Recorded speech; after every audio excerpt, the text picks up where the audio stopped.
So regarding therapies with an understanding of voice therapy, the only therapy I know is exposure therapy, which is already a well-studied thing. And I'll explain what it looks like specifically with voice theory, but it's what worked with me. I was always needing affirmation from women and to be seen as intelligent, but normal, beyond the intelligence part. You know, that Robert Downing Jr., the Iron Man, Tony Stark character kind of thing. And so then I stopped dressing nice and I gained weight. Forced rejection. Neil, don't go through the garbage. Forced rejection. And then those voices shut up. It's kind of what I'm doing with my channel. I'm going to expose myself, and I know that I can be very sensitive, but I'm going to shut those voices down. And so here's how that's going to work. And it's not me that's going to shut them down, because I don't exist. Whatever's talking now, it's just voices throwing words at you. But those voices are going to get shut down by exposure. And basically, it's a very simple principle in the brain. Hebbian learning, right? Fire together, wire together. Okay? Habituation. Habituation? No, not particularly relevant yet. So basically, when neurons, and voices are like neurons, or maybe they're probably sets of neurons, but depends on how detailed you want to be and what the voice is specifically, but certainly sets of neurons, and we'll say, and when neurons fire, their connections are strengthened. The more a neuron is fired, especially if that's rewarded, you know, if that leads to action and that action is well perceived, or the consequences are well perceived. But even just acting on it is sort of rewarding that wiring. So if a voice delivers, if a voice produces a behavior, well, the more that voice fires and produces that behavior, the stronger that voice gets. So, so we have two principles based on voice theory. No heed, no need. Refute to mute. No heed, no need is if you don't heed the voice. If you do resist, you know, yeah, obviously if you're a heroin addict and there's heroin on the table, we might be asking too much, but there are some things where we could resist if we weren't too busy justifying. Where there are other voices that are against this thing, and the other voices that could grab the controls, but they don't step up because we justify. So if we are humble enough to realize that we have bad voices and that we're not going to justify them or heed them, then just the act of not heeding it at every opportunity that you get is going to make those voices understand you don't need them. Biologically, they're going to fire, but that's not going to amount to anything. Certainly not going to be rewarded. And then they just start firing quieter and quieter, and their connections, their influences start to go away. When you're born, you have about 100 billion neurons, okay? And I often talk about this number. I say that we have 100 billion neurons. It's not true. Because over the first few years of your life, especially, there's this process called the pruning process, which is like all the neurons that you didn't actually need, you didn't use. All right, let's get rid of them. Let's clean up. So we're born with all these neurons, not maybe that many connections. And then as we're experiencing the environment once we're out of the womb, or even in the womb, connections are being made. This is firing, which is leading to behavior, or a perception is causing this to fire, is causing this to fire. And so certain reactions are being learned. It's like, okay, so we need to hold hands because we do this a lot. This is a reaction process that happens a lot. And then the other neurons, well, if they don't need to influence, they weren't heated. So they realized they weren't needed. So they went away. So that can be connections or neurons that kind of go away. I don't know. Yeah, anyway. So over your life, you're making a lot of connections. And now you're Neurons are going down, connections are going up. Okay?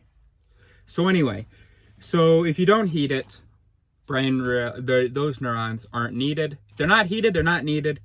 And if they're not needed, it's just fucking working out, right? If you don't use your muscles, right? So we have some bad muscles. So don't fucking use them. If you're humble enough to realize, to identify these bad muscles. And then that instinct will just come less and less. Same thing for quitting smoking. Same thing for my whole thing about women and affirmation from women. I stopped heeding the impulse to go talk to someone. Before, I was justifying it. I was saying, oh, you're a scaredy cat if you don't go talk to her. She could be the love of your life. There was real justification going on. I mean, there are other voices saying, nah, maybe not. But there was enough justification going on for me to heed those voices. But yeah, if you don't heed it, you realize you don't need it. And now, I no longer have that impulse. See a beautiful woman walking around, and my only impulse is to let her enjoy her day. Without any compliments from me. No, I was never that guy. But still, I was one of those guys. So, the second is refute to mute. The brain, luckily, does have corrective mechanisms. If we learn that this thing is bad, it can, announce it to the other voices and to try to inhibit pursuit of that thing. But sometimes we need help with that, right? Drugs is an example. Sometimes people will be addicted or something, and they can or smoking is a great example. I know it's bad, but it's not enough to slap and to mute that impulse to smoke. So how I would have to do that then is to really, really be serious about confronting what should refute that voice. So if I have any voice that's allowing me to smoke, for instance, because I'll still live long enough, I gotta really get in there. Look at all these 30-year-olds, all these 40-year-olds who are dying or something. I don't know. But also I wouldn't be able to handle this world without a little help. But there we go. I justify because I couldn't meditate, right? But I don't take that seriously enough because, it seems hard, and I'm not refuting to mute that objection. So that's what you have to that's what we understand from voice theory, is that just knowing something isn't enough. Because from voice theory, we know that the brain is not integrated. It's not completely connected. And knowledge can exist here without having the influence that it should have everywhere. So long as, so then you realize that, okay, so I can't just know a thing and expect that to change my behavior. I have to continuously slap the right voices and continuously mute the other voices. And how do I mute the voices? I use the brain's corrective measures. I present to the brain the evidence or the emotional appeal, and I just keep doing that. And I surround myself with it. That's why it's so great that on cigarette packets in France, I don't buy mine in France, too expensive. Cigarette packets in France, there's all this health, these disgusting images, the color is bad. Refutation. The idea is that would mute. Of course, now habituation is relevant because we just get used to it. And so it doesn't, so now you got to diversify your refutations. You have to take a very proactive role. Your voices in there that disagree with whatever voice is producing the bad behavior. Those voices, if the brain set is humble enough for those voices to have any power at all, then those voices need to be showering the problematic voice with refutations. Well, it's actually showering that voice. It's showering the corrective measures in the brain with that refutation, going, hey guys, you guys really have to take care of this voice. It's wrong. Look at all this evidence. Look at all this emotional appeal. Pathos, evidence, logos, pathos, ethos, logos, pathos, ethos, whatever. And then maybe you can wake up your kind of lazy corrective measures and they'll go, all right, so what's the problem? Oh, okay, so we think we have to lose weight. Okay, so we're continuing to smoke. Okay. All right, so what's all this evidence? Oh, I'm tired. You just got to keep boom, boom, boom. And then also do whatever you can to give yourself opportunities where you cannot heed that impulse. So that's what I did. I forced myself to have opportunities where I couldn't heed.